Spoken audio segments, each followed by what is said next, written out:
Hello everyone, this is Lucy and today I will show you how to fix League of Legends not opening. So first you need to go to your task manager and here you need to go to details, click on details and you need just press anywhere and type out. So you need to end every League of Legends tasks. So just click on them and click on end task. So you need to make sure that all of the League of Legends application is ended. So next you need to press R for Riot. So end task. Check if there are any other Riot and you shall now proceed to open League of Legends again. So if this doesn't work, then you need to go to your start again and type League of Legends. Just right click on it and click on open file location. So again, right click on League of Legends and click on open file location. It will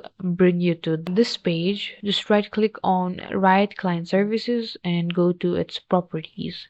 So here in this window, click on compatibility and make sure you have disabled full screen and run this program as an administrator enabled. So click on apply and then OK. So after this, try it again. If the problem is not solved, then just do a quick clean reinstall of League of Legends. Go to installed apps and now search for League of Legends and just uninstall it and again reinstall it. So hopefully any one of these methods will fix your problem. Thank you guys for watching. For more tutorials, like and subscribe, and I'll meet you guys in the next video.